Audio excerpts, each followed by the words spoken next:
Hey guys, this is Acids and Bases, Chapter 14, Part 2. Pure water is not a conductor of electricity. And we've talked about that in class, but the reason for that is because it really doesn't have very many charged particles.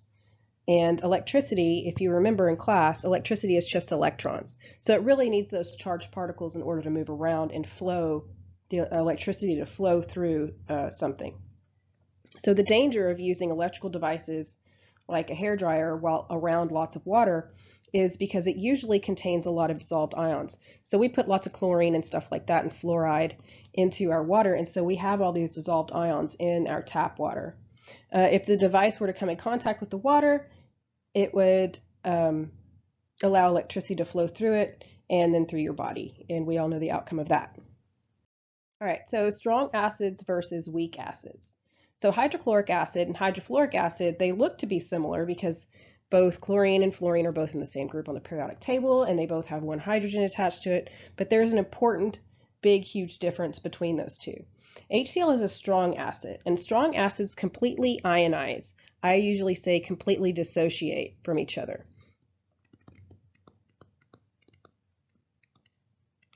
Okay, so when we put in this picture down here on the bottom left, when we put HCl into water, you see how all of the HCl is actually broken down into H's. Remember, H3O plus is just an H, and chlorides. So it completely dissociates from each other. Weak acids are defined as weak acids because they don't do that.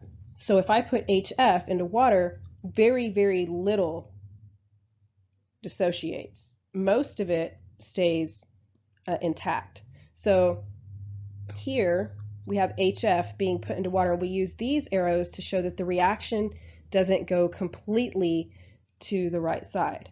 If an acid is defined as a weak acid, that does not necessarily mean that that acid is safe. Hydrofluoric acid is very, very dangerous, but we define it as weak when it doesn't ionize completely in water. So conductivity of a strong electrolyte, remember an electrolyte are ions in solution. Pure water doesn't conduct electricity. So if we have pure water, completely pure water, and we add a conductivity device to it, it's not going to light up the light bulb at all because it doesn't conduct electricity well. Whereas if we have HCl in solution, the light bulb here gets very, very, very bright. So that shows us that we have lots of dissolved ions in that water. So these strong acids here, these 6 strong acids, you have to know these. You have to have them memorized. So you have to know nitric, perchloric, sulfuric, hydrochloric, hydrobromic, and hydroodic are all strong.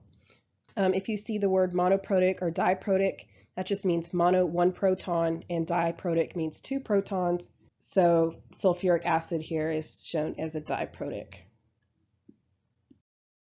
All right, weak solutions or weak electrolytes still provide some electrolytes, but not nearly as much as the strong electrolytes do. So they ionize, but they don't ionize very well. Pure water does not conduct electricity. We just saw that. But hydrofluoric acid, since HF is weak, it will light up the light bulb, but it will be very dim compared to that of HCl.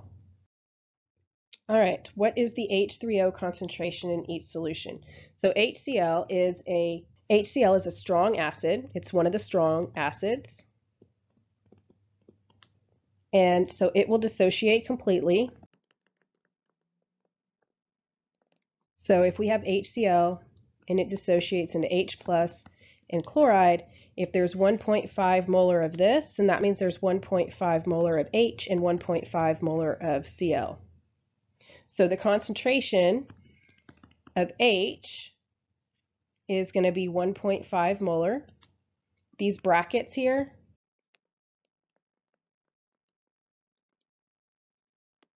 mean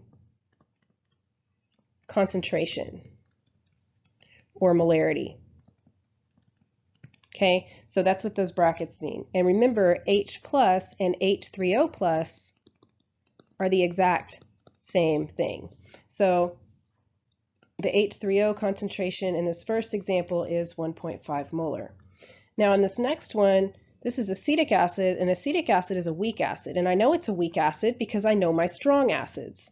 And since this is not one of the strong acids, it has to be weak. That's how you know if it's weak. So this will not dissociate completely.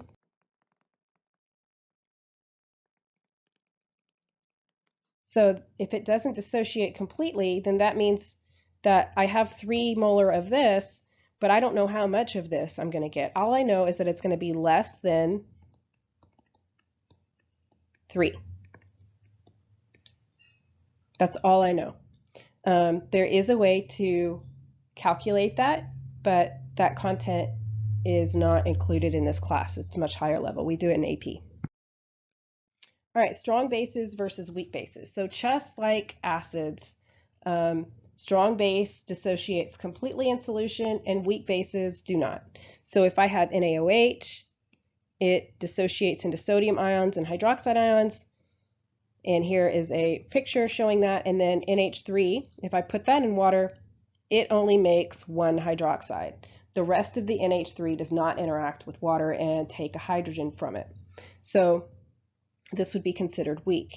And the strong bases that you need to know are lithium hydroxide, sodium hydroxide, potassium hydroxide, and then strontium, calcium, and barium hydroxide.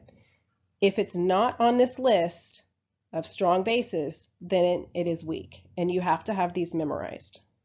All right, what is the OH concentration in each solution? So if I have KOH, it's strong, and so it's going to dissociate completely. So if there was 2.25 molar of this, after they've split apart, then my concentration in solution for hydroxide would be 2.25. So the concentration of hydroxide is equal to 2.25. Remember, those brackets just mean concentration. All right, and then methylamine is not on my list. So if this is 0.35, since this is weak, then I know that my hydroxide concentration will just be less than 0.35 because most of it is not going to dissociate. So that's it for this video. It's pretty straightforward. If you have any questions, please let me know.